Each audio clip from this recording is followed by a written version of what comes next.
Hello to you, hello to you. I am ASMR Weetle, and today we're going to do a fun type of video, or at least I think it's a fun type of video, which I haven't done in a while. We're going to do a games I like video, and I'm going to present a few games I enjoy playing to you guys. So for those of you who enjoy gaming videos, this is for you, this is for you. Anyway, but before we begin with that, I'm just going to come with an announcement. I came with this announcement via a community post in May, but now I'm going to do the announcement in a video too.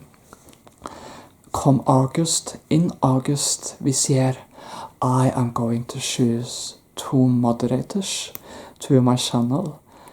And I already have a few candidates in mind. I have not made a decision yet, but there are at least 10 top candidates. I have not really made a list, a formal list or a decision yet. I'm going to do that in August. I'm going to choose 2 members of the community, of this channel's community, to be moderators, because I feel that could be helpful to me.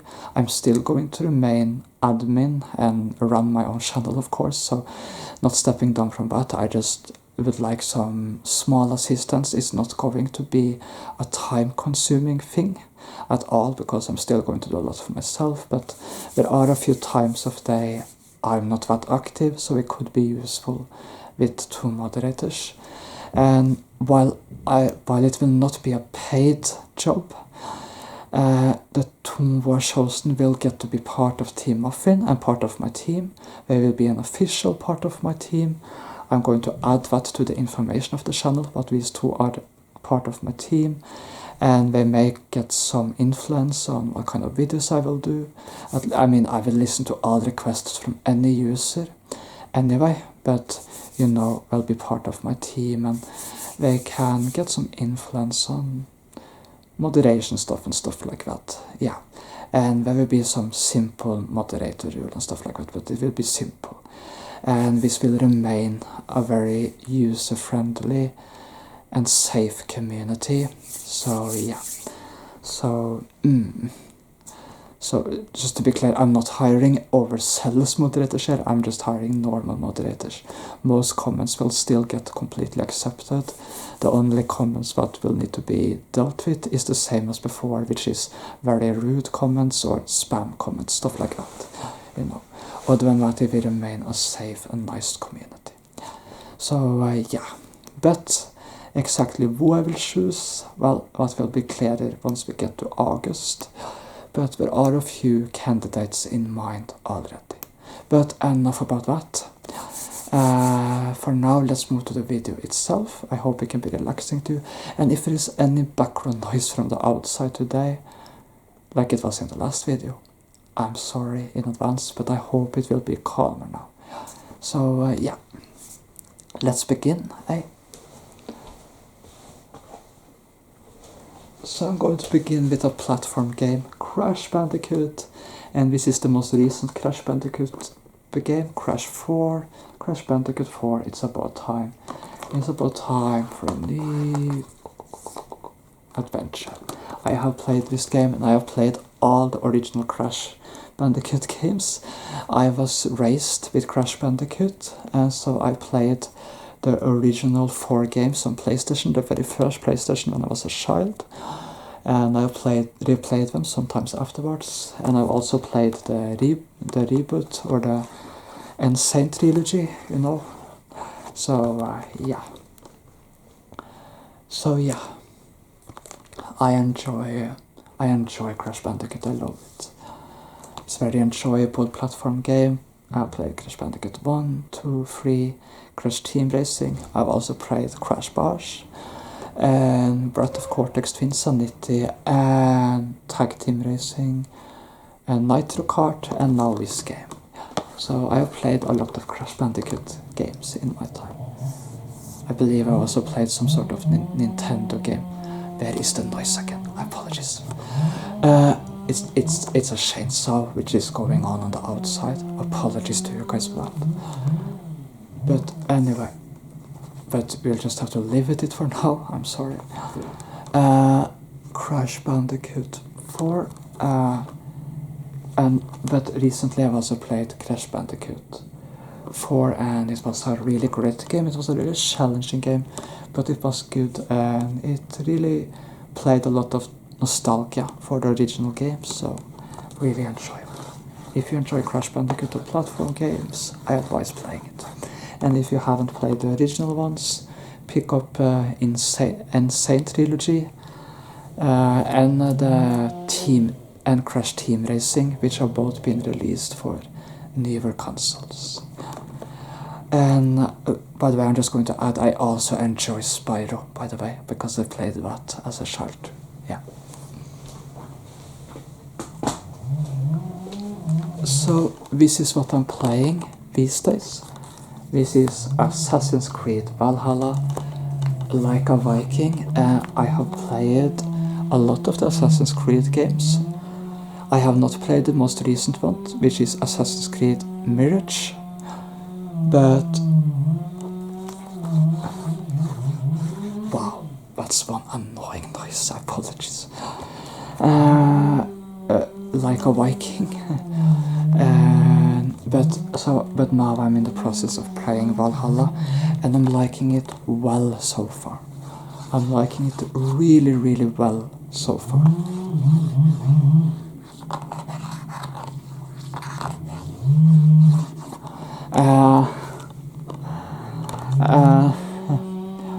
So it's the Assassin's Creed is an historical gaming series which takes you to various historical areas, and my favorite game, even though that was very different from other Assassin's Creed games, was the one before this one, Odyssey, which was set to ancient Greece. It was really enjoyable. It was probably also the biggest Assassin's Creed open world games, and Assassin's Creed and Ubisoft is great at open world, so I love it. But I say Valhalla is off to a good start, and I'm just in the prologue yet.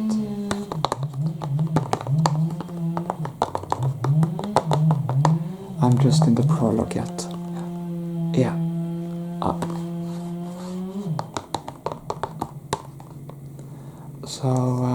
Yeah. I think what I like about Valhalla so far is what the beginning of the game is set in Norway. I know it's going to the main portions of the game is set to England, I'm aware, but right now it's set to Norway, and I think that the opening being set to Norway is just great. And there's a lot of familiar stuff to me, because we did learn about Norse mythology at the school, because I'm a Norwegian, so we learned a lot about that. So there's a lot of familiar stuff here. And of course, we met in the game, I just met King Harald, the Fair Herod, which is also a very famous figure in Norwegian history, because he's sort of considered the founder of Norway as a country, a kingdom or nation. So, yeah. So really enjoyable. And I enjoyed the game set in ancient Egypt too, Origins, and well, I've enjoyed a lot of the Assassin's Creed games. If you like historical gaming, I advise playing it.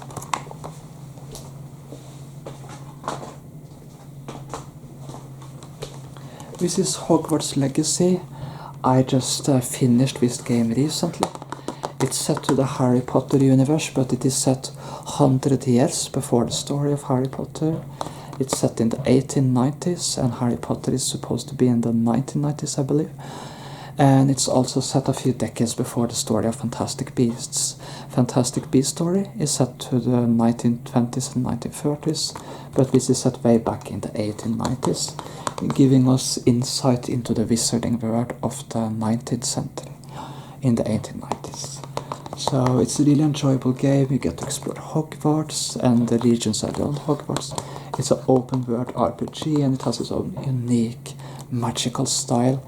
To be honest, I was a little skeptic to this game at first, because I thought it was just going to be some soulless commercial thing, but when I played it, and it was magical and great and deep, and I loved it. So this is very enjoyable. Lived in Britain. And you get to choose your own Hogwarts house. I chose Hufflepuff because Hufflepuff is my house. Yeah, there are 2 houses which I could choose based on my personal tests, and that is Gryffindor and Hufflepuff. The first time I took the sorting hat test on Pottermore, I got Gryffindor, but then subsequent times I got Hufflepuff, so I'm kinda both Gryffindor and Hufflepuff, but I choose Hufflepuff. So I played as a Hufflepuff in game. Yeah. So, and I also just recently played the summer update, and as you can see I'm playing on Xbox, and because of that I played the Haunted Hogsmeade quest just recently, which was really a creepy but really fun and cool quest. So anyway, yeah. So I'm looking forward to the sequel, and I'm curious what we do with the sequel. Are we going to just go to the 60, because you play as a 50-year student in this, so are we just going to go to the 60th year, or are we going to set it in a completely different area, like maybe even way back before Hogwarts Legacy, like in some former century, or sometimes in the 20th century, like maybe between Fantastic Beasts and Harry Potter somewhere, or maybe after Harry Potter. There are numerous options for what we could do with the next Hogwarts Legacy. I'm looking forward to it.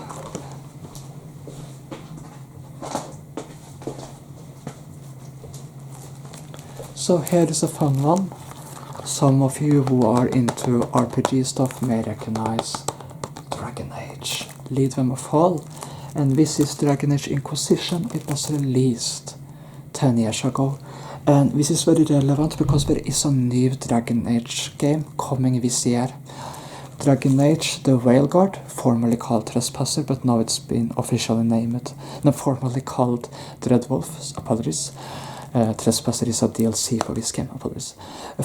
Dragon Age Veilguard, formerly called the Dreadwolf, but now called the Veilguard officially, will come this fall, and it will be the 4th installment of the Dragon Age series. But if you consider trying out that game, I advise first trying out the 3 original games. It's been quite a while since I've played the 3 original games, but I have. Dragon Age is a dark fantasy RPG, so if you like Lord of the Rings, but you feel like I want something a little darker than Lord of the Rings, then I suspect Dragon Age may be for you, especially if you like role-playing games in addition. So the 3 games released 10 to 15 years ago are all a little different from each other, but they all share one thing in common. They all have a dark fantasy style. The first one, Dragon Age Origins, is often by many considered the best, but Inquisition is also very popular and is often considered the second best. The game in between, Dragon Age 2, was not well received at its release, but it has gotten a cult afterwards, which love it. Dragon Age 2 has a cult following, so it certainly has its fans. Dragon Age, the first one, is set to, all the Dragon Age games are set to the fictional world of Tidus is that how you pronounce it, in the Dragon Age.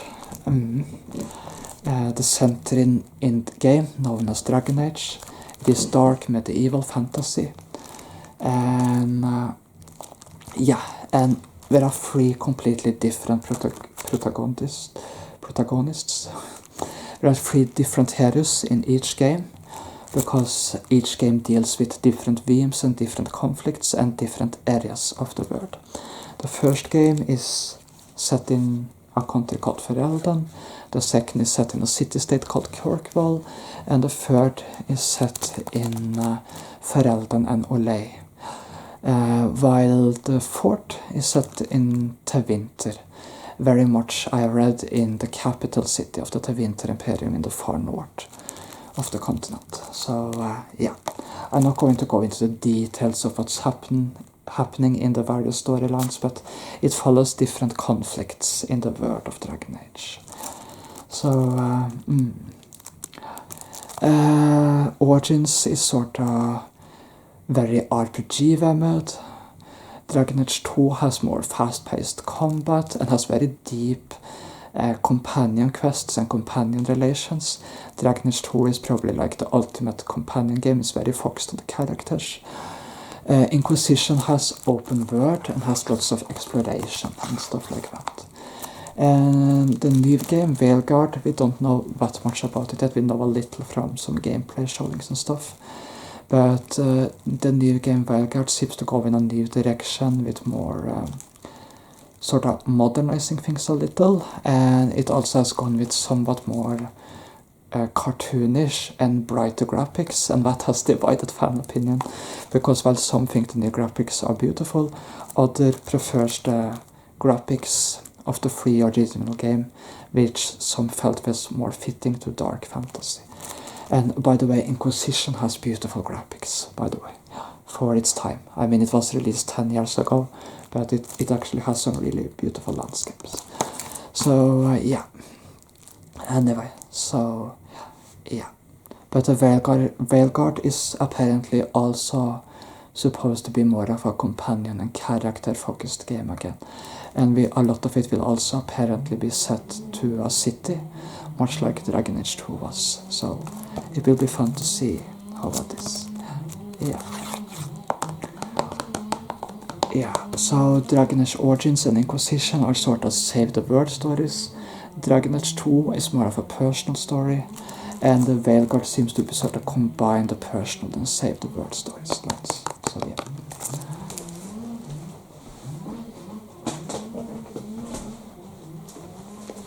Last game I'm going to show you guys is Mass Effect. I'm yet to play Mass Effect 3 and Andromeda again, or replay them. I have played them before.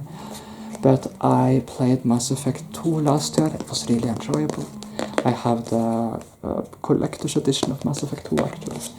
Here you can see we don't expect it to survive, because in Mass Effect 2 you embark on a suicide mission, and the whole game is sort of revolving around the characters and building up to trying to survive and get all characters alive through that mission, and you have to really prepare your entire game for the final mission. Mass Effect is a very enjoyable series if you like action RPG shooters and science fiction. It is set to the 2180s, when humanity has joined the galactic community, and it sort of become part of a galactic community with several alien species and stuff like that.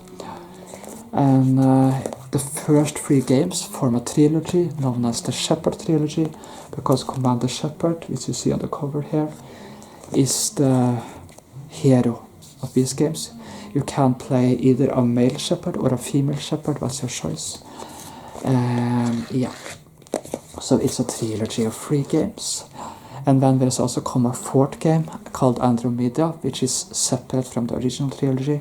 It is set centuries later, and while the 3 original games are set in the Milky Way galaxy, the Andromeda is set in the Andromeda galaxy. So Andromeda is set in the Andromeda galaxy, and it is set centuries later in the Andromeda galaxy, and is more of a explore a new galaxy type of game.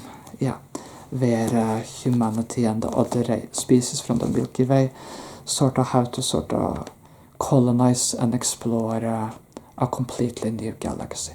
But the story is very separate from the 3 original games. They also are developing a 5th Mass Effect game, which will apparently be set again in the Milky Way, but may have ties to Andromeda. And this will apparently follow the aftermath of Mass Effect 3. So there are the 3 original games are also different from each other. The first sort of introduces the story. The second is more set into the Loveless terminus systems and follows this more personal quest. And the third is a full-scale war story. So I'm not going to spoil anything more than that. It's a really fun game if you like science fiction. If you like science fiction, shooters, and role-playing games, I advise playing it.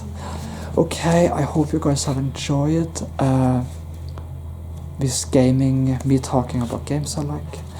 I know it's just me talking, but maybe some of you just found that relaxing and just enjoyed listening to my voice.